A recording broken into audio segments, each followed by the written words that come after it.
আসসালামু আলাইকুম। এটিএন বাংলা সংবাদে সবাইকে স্বাগত জানাচ্ছি নাবিলা রহমান।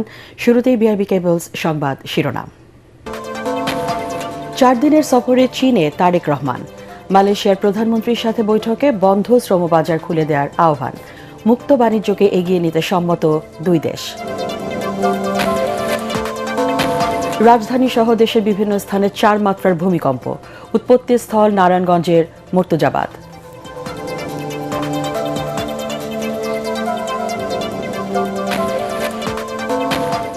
রাত 11টায় অস্ট্রিয়ার বিপক্ষে মাঠে নামছে আর্জেন্টিনা। সমর্থকদের মেসি উন্মাদনায় কাঁপছে ডালাস।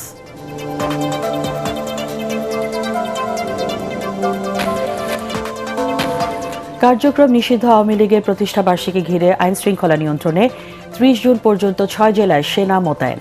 নাশকতা হলে দায় সরকারের, 11 দলীয় ঐক্য।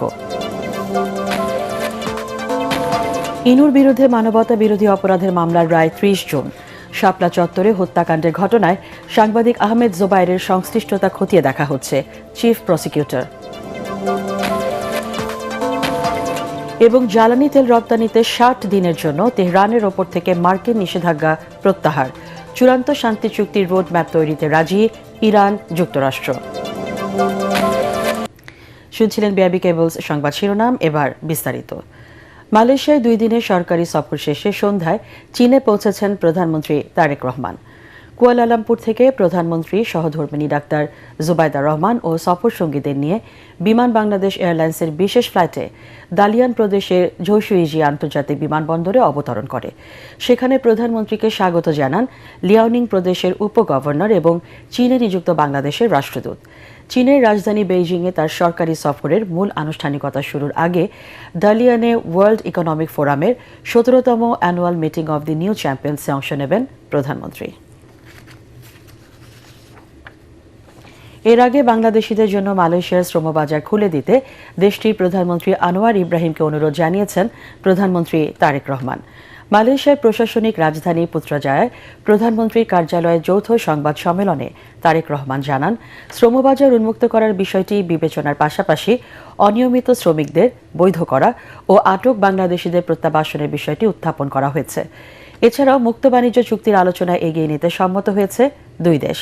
সিনিয়র ক্যামেরাম্যান মোহাম্মদ মনিরুজ্জামান মনিরের ক্যামেরায় মালয়েশিয়া থেকে বিশেষ প্রতিনিধি কামরুজ্জামান রাজীবের রিপোর্ট।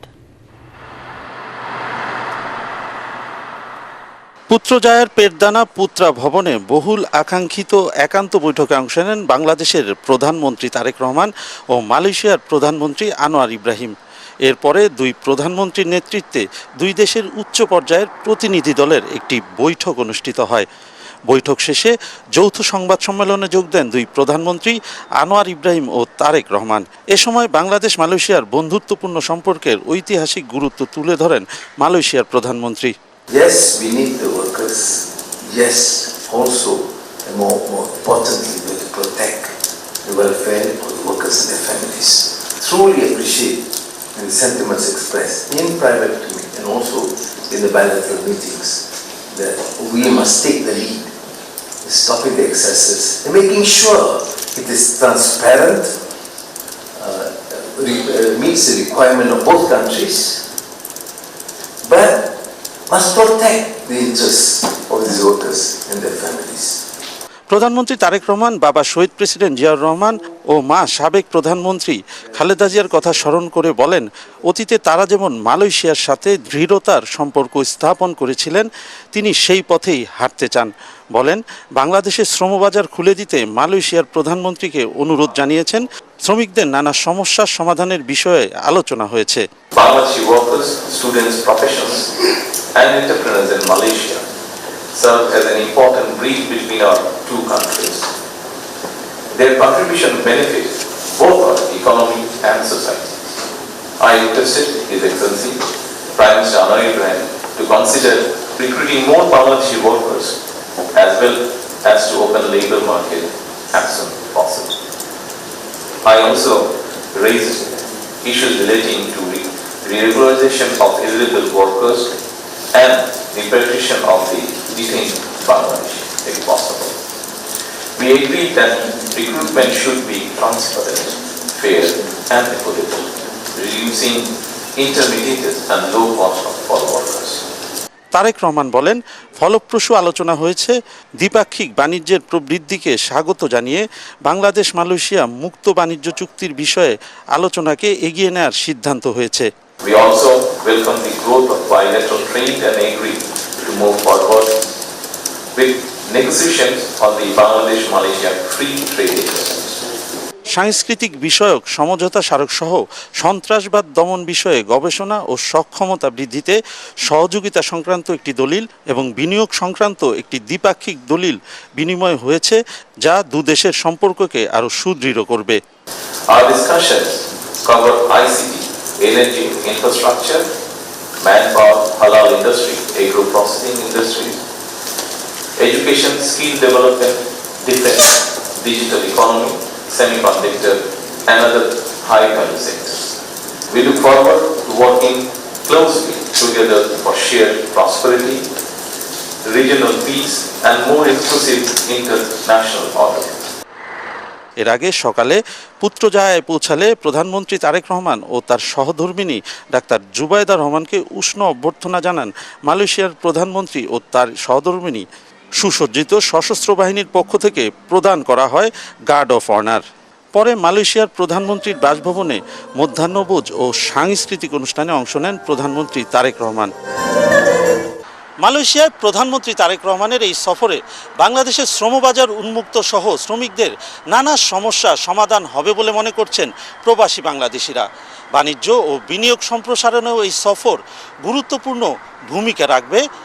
বিগত ফ্যাসিবাদী সরকারের একদেশীয় পররাষ্ট্রনীতির কারণে দুদেশের মধ্যে যে দূরত্ব তৈরি হয়েছিল তা অনেকটাই কমে আসবে বলে মনে করছেন সংশ্লিষ্টরা। মালয়েশিয়ার পুত্রাজায়া থেকে কামরুজ্জামান রাজীব, এটিএন বাংলা।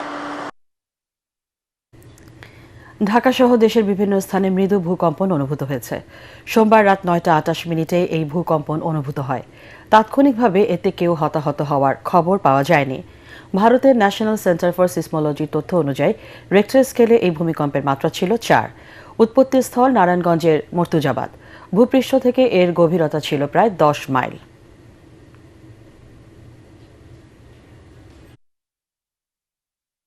বিশ্ব চ্যাম্পিয়ন আর্জেন্টিনার ম্যাচের উত্তাপ শুধু স্টেডিয়ামের গ্যালারিতে নয়, ছড়িয়ে পড়েছে আমেরিকার শহর থেকে শহরে।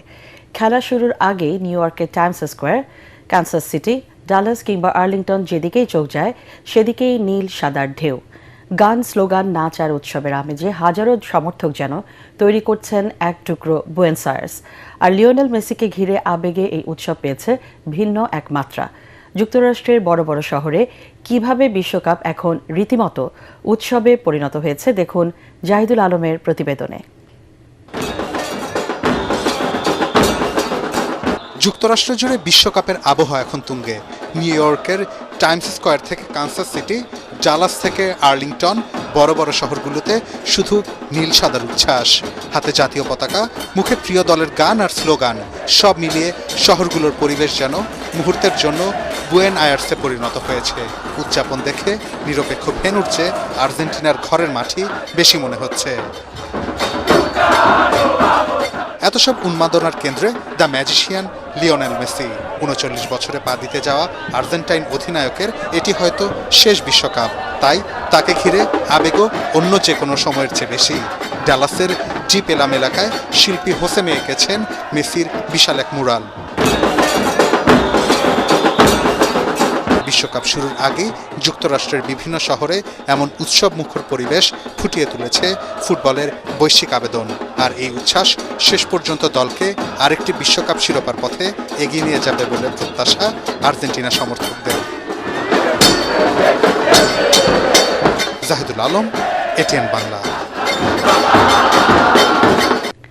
গ্রুপ পর্বে নিজেদের দ্বিতীয় ম্যাচে ইরাকের মুখোমুখি হবে ফ্রান্স। ফিলাডেলফিয়ার ম্যাচটি শুরু হবে বাংলাদেশ সময় রাত ৩টায়। এবারের বিশ্বকাপে শুরুটা ভালো করেছে ফরাসিরা।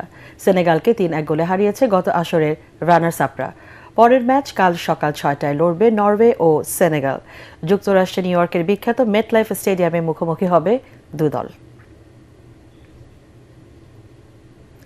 কার্যক্রম নিষিদ্ধ আওয়ামী লীগের প্রতিষ্ঠা বার্ষিকীকে কেন্দ্র করে নাশকতা এড়াতে ঢাকা, গাজীপুর, নারায়ণগঞ্জ, ফরিদপুর, গোপালগঞ্জ ও চট্টগ্রামে সেনা মোতায়েন করেছে সরকার। স্বরাষ্ট্রমন্ত্রী জানান, বিভিন্ন স্থানে অপতৎপরতার চেষ্টা চালাচ্ছে দলটির নেতাকর্মীরা। বাড়তি সতর্কতার অংশ হিসেবেই সেনাবাহিনীকে মাঠে নামানো হয়েছে। চাঁদাবাজির অভিযোগে নারায়ণগঞ্জ ৩ আসনের এমপির ছেলেকে পুলিশ হেফাজতে নেয়ার কারণও ব্যাখ্যা করেন তিনি। রিপোর্টে জানাচ্ছেন মাহবুব কবির চপল।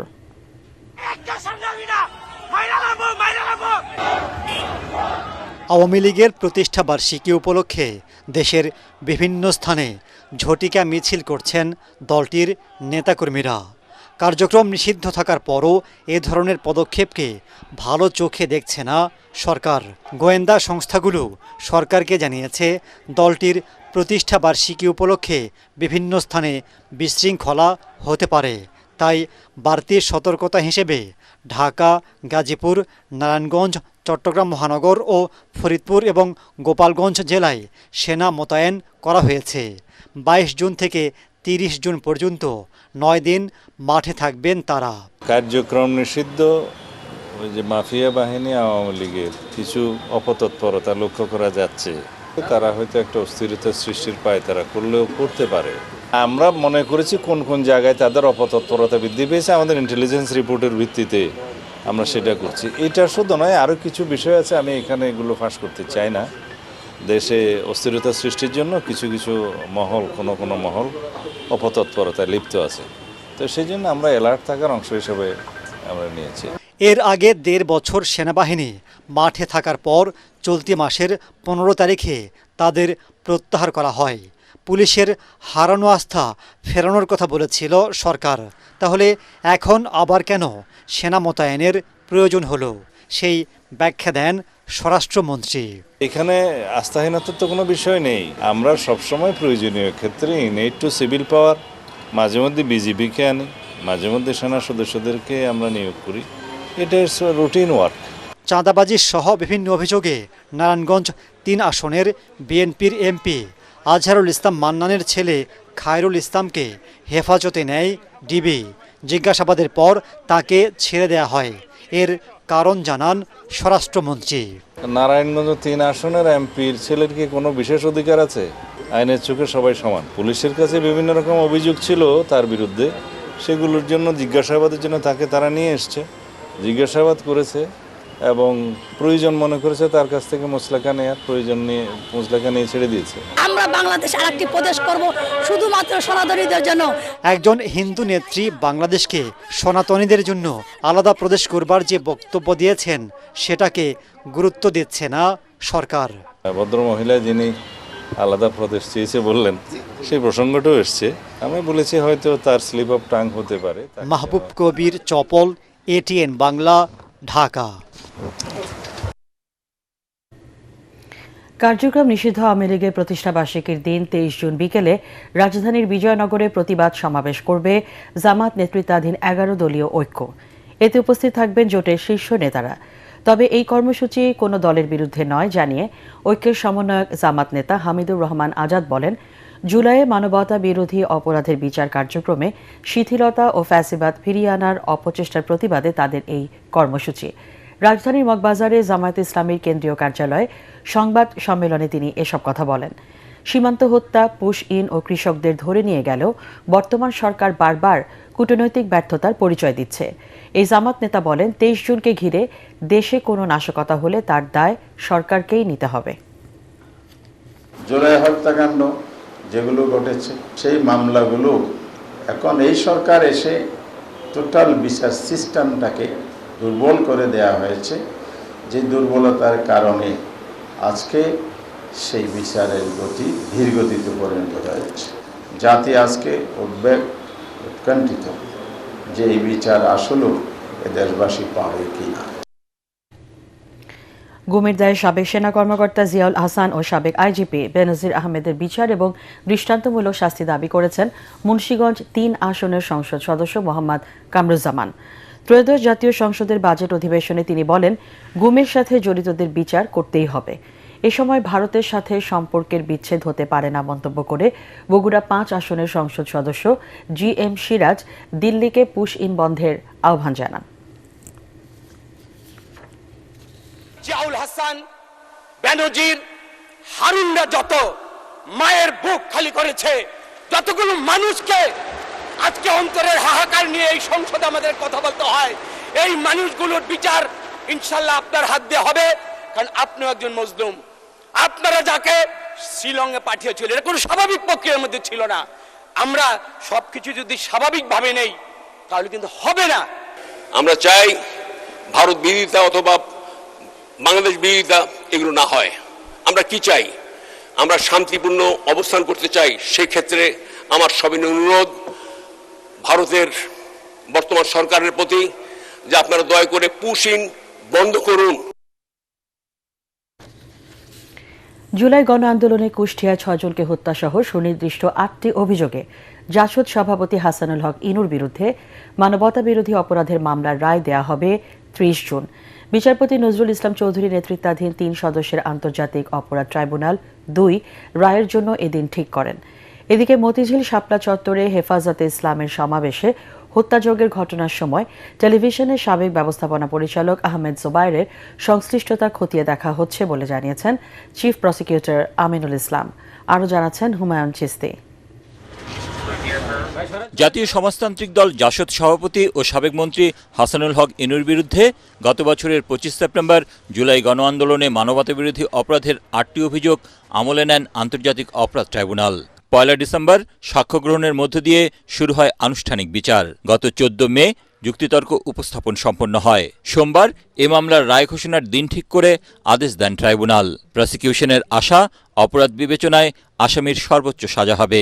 আমরা মনে করি যে তার বিরুদ্ধে সাক্ষ্য প্রমাণে তার বিরুদ্ধে আনিত অভিযোগ যথাযথভাবে প্রমাণ করা সম্ভব হয়েছে এবং আমরা রায় প্রত্যাশা করি, আশা করি ইনশাআল্লাহ আমরা আমাদের আইন অনুযায়ী প্রত্যাশিত রায় পাব। চিফ প্রসিকিউটর আরও বলেন, মতিঝিলের শাপলা চত্বরে হেফাজতের ঘটনার সাথে কারাগারে থাকা সময় টিভির সাবেক ব্যবস্থাপনা পরিচালক আহমেদ জোবায়েরের সংশ্লিষ্টতা পাওয়া গেলে আইনগত ব্যবস্থা নেওয়া হবে।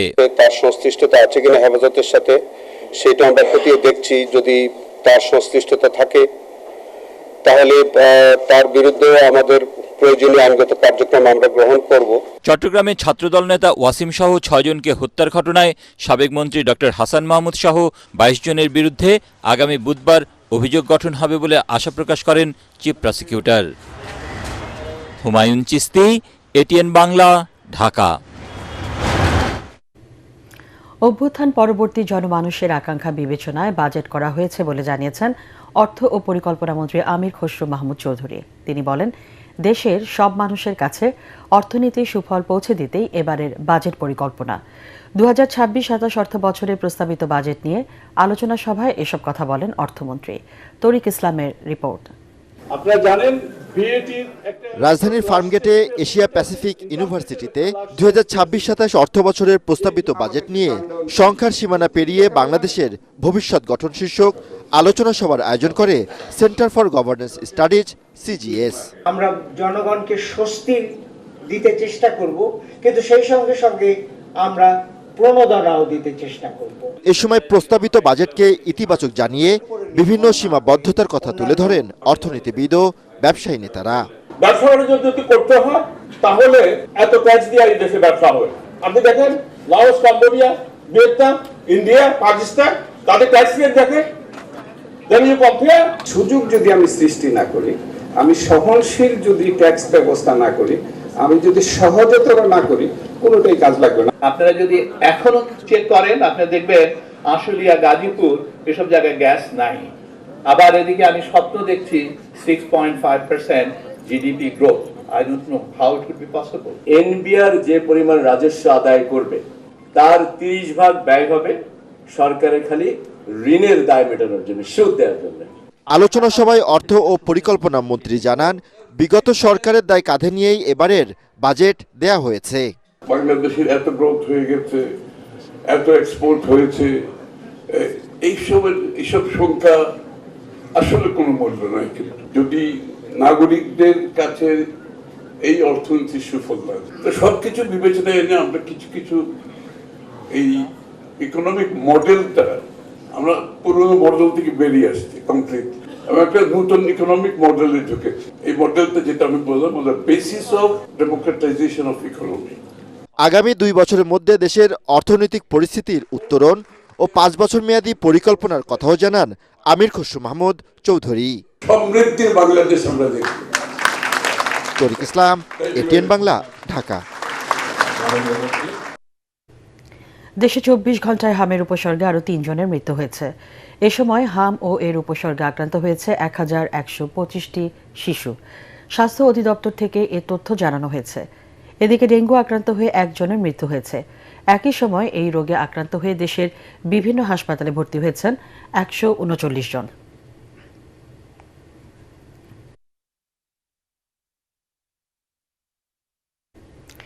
স্বাস্থ্য শিক্ষা ও স্বাস্থ্য অধিদপ্তরে ঘুরে ইতিবাচক সাড়া না পেয়ে ফিরে গেলেন আদ্দিন মেডিকেল কলেজ হাসপাতালের বিদেশি ইন্টার্ন চিকিৎসকরা। সকালে মহাখালী স্বাস্থ্য অধিদপ্তরে যান প্রায় 20 সদস্যের প্রতিনিধি দল। আদ্দিন হাসপাতাল বন্ধ হয়ে যাওয়ায় মূলত ভারত ও মালদ্বীপের শিক্ষার্থীরাই পড়েছেন বিপাকে। দেশগুলোর নিয়ম অনুযায়ী বৈধ চিকিৎসক হতে হলে কোর্স শেষ করা মেডিকেল কলেজ হাসপাতাল থেকে ইন্টার্ন সম্পন্ন করতে হবে। আদ্দিন হাসপাতাল বন্ধ হওয়ায় দেশে ফিরে গিয়ে চিকিৎসক হিসেবে রোগী দেখার সুযোগ পাবেন না তারা। বর্তমানে 3 শতাধিক বিদেশি শিক্ষার্থী সেখানে ইন্টার্ন করছেন। স্বাস্থ্য অধিদপ্তরের মহাপরিচালকের কাছে আবেদন জমা দেওয়ার পর স্বাস্থ্য শিক্ষা অধিদপ্তরে যান তারা। We as foreigners, it is not in our favor to, we can't migrate to other hospitals because according to our National Medical Council guidelines, it is not permitted. Like it invalidates our internship period here. Guideline दिया हुआ है, order दिया हुआ है कि सब student क्या migrate कर देते। আমি তো করতে পারবো না কেন আমার লাইসেন্স আমার ডিগ্রি invalid হয়ে যাবে, স্টুডেন্টের ডিগ্রি invalidate হয়ে যাবে। We are 300+ foreign students. Where we will go? There are many students who have only 2 or 3 months left for internship. They cannot do internship again for 1 year. It's already been we are the batch. It's already been 7+ years. আমার internship complete হবে না. So please, this is a request to Health Minister. So please look into this matter because we cannot migrate to any other medical college. Iran America যুদ্ধ প্রসঙ্গ। মধ্যপ্রাচ্যে উত্তেজনা কমাতে ও স্থায়ী শান্তি বজায় রাখার লক্ষ্যে ইরানের ওপর থেকে জ্বালানি তেল রপ্তানি নিষেধাজ্ঞা সাময়িকভাবে তুলে নিয়েছে যুক্তরাষ্ট্র। পাকিস্তান ও কাতারের মধ্যস্থতায় হওয়া একটি অন্তর্বর্তীকালীন শান্তি চুক্তির অংশ হিসেবে এই সিদ্ধান্ত নেয় মার্কিন প্রশাসন। চুক্তি অনুযায়ী আগামী 60 দিন ইরান আন্তর্জাতিক বাজারে কোনো বাধা ছাড়াই তেল ও পেট্রোকেমিক্যাল পণ্য বিক্রি এবং ব্যাংকিং সুবিধা ব্যবহার করতে পারবে। বিনিময়ে ইরান তাদের পরমাণু কেন্দ্রে আন্তর্জাতিক পরিদর্শকের প্রবেশাধিকার দেবে। তবে এই 60 দিনের মধ্যে সুইজারল্যান্ডে 2 দেশের মধ্যে স্থায়ী শান্তি চুক্তি সই না হলে এই নিষেধাজ্ঞা আবারও চালু হবে বলেও জানানো হয়েছে। এমন ঘোষণার পর গুরুত্বপূর্ণ হরমুজ প্রণালীতে জাহাজ চলাচলের অনুমতি দিয়েছে তেহরান।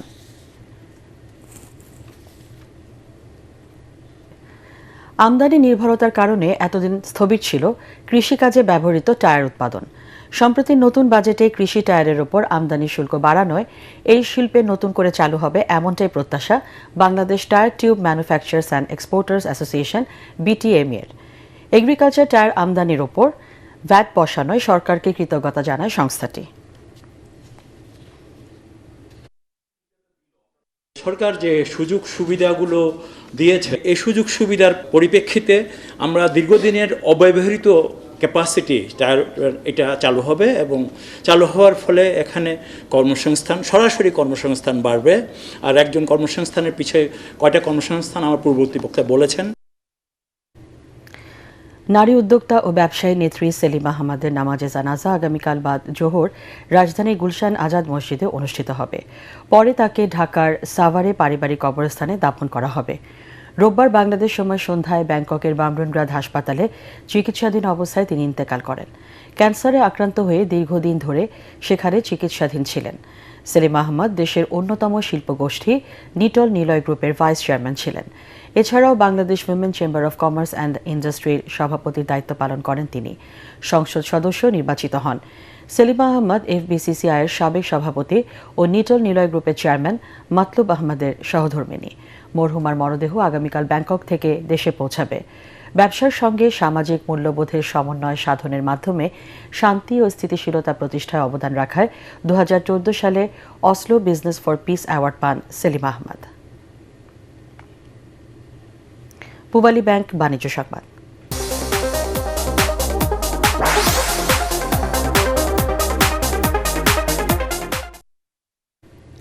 চীনের সাংহাইয়ে আগামী 10 থেকে 21 জুলাই হতে যাওয়া 67তম আন্তর্জাতিক গণিত অলিম্পিয়াডের জন্য 6 সদস্যের দল ঘোষণা করেছে বাংলাদেশ। এবারের আসরে ঢাকার ভিকারুননিসা নূন স্কুল অ্যান্ড কলেজের মনামি জামান, চট্টগ্রাম কলেজের রায়হান সিদ্দিকী, ঢাকা ইম্পেরিয়াল কলেজের Jawad Hamim Chowdhury, Chittagong cantonment English school and কলেজের মারজুক রহমান, ময়মনসিংহে আনন্দমোহন কলেজের তাহসিন খান এবং রাজুক উত্তরা মডেল কলেজের এম জামিউল হোসেন লাল সবুজের প্রতিনিধিত্ব করবেন। সংবাদ সম্মেলনে বাংলাদেশ গণিত অলিম্পিয়াড কমিটির সভাপতি অধ্যাপক ড মোহাম্মদ কায়কোবাদ উপস্থিত ছিলেন।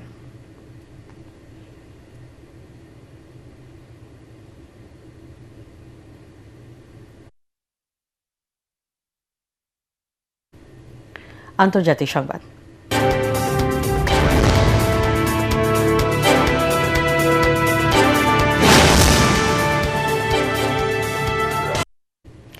দলের নেতৃত্বে বড় ধরনের পরিবর্তনের ঘোষণা দিয়েছে তৃণমূল কংগ্রেসের বিদ্রোহী শিবির। সোমবার বিধানসভার বাজেট অধিবেশন শেষে কলকাতা নিউ টাউনে অনুষ্ঠিত বৈঠকে তারা মমতা বন্দ্যোপাধ্যায়কে চেয়ারম্যান পদ থেকে সরিয়ে মধ্য হাওড়ার বিধায়ক অরূপ রায়কে নতুন চেয়ারম্যান নির্বাচিত করে। একই সঙ্গে অভিষেক বন্দ্যোপাধ্যায়কে সর্বভারতীয় সাধারণ সম্পাদকের পদ থেকে সাময়িক বরখাস্তের ঘোষণা দেওয়া হয়। বিদ্রোহী নেতা ঋতুব্রত বন্দ্যোপাধ্যায়ের দাবি, দলের গঠনতন্ত্র অনুযায়ী প্রতি 3 বছর পরপর জাতীয় কর্মসমিতির বৈঠকের কথা থাকলেও 2022 সালের পর তা হয়নি। এ কারণে তারা আগের কমিটি ভেঙে দিয়ে 30 সদস্যের নতুন কমিটি গঠন করেছে। নতুন কমিটিতে সহসভাপতি হয়েছেন অরূপ বিশ্বাস, ফিরহাদ হাকিম ও রথিন ঘোষ। সাধারণ সম্পাদক হিসেবে ঋতুব্রতের পাশাপাশি জাভেদ খান, সন্দীপন সাহা ও সাবিনা ইয়াসমিনকে রাখা হয়েছে। এবার খেলার খবর।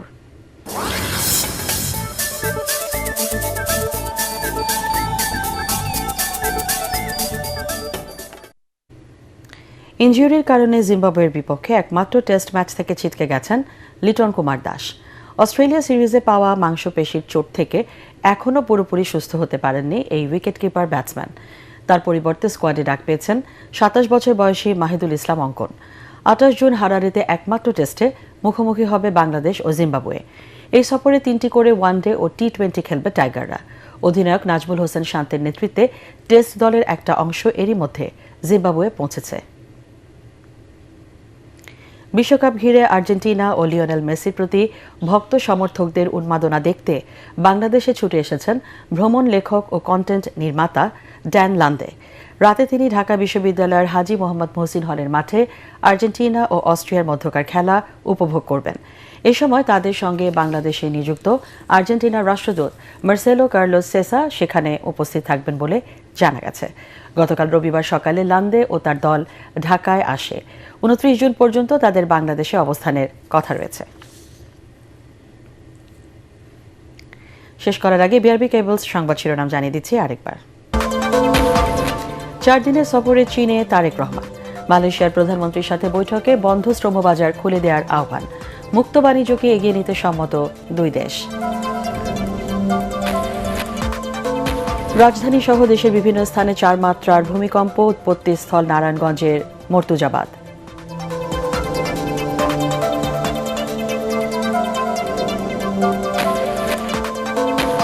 রাত 11টা অস্ট্রিয়ার বিপক্ষে মাঠে নামছে আর্জেন্টিনা। সমর্থকদের মেসি উন্মাদনায় কাঁপছে ডালাস।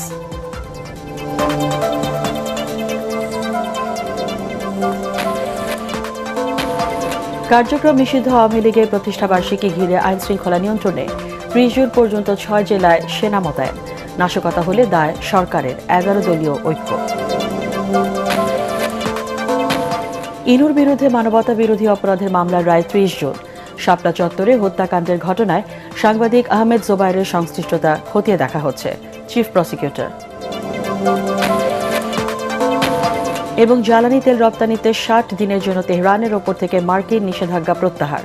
চূড়ান্ত শান্তি চুক্তির রোডম্যাপ তৈরিতে রাজি ইরান, যুক্তরাষ্ট্র।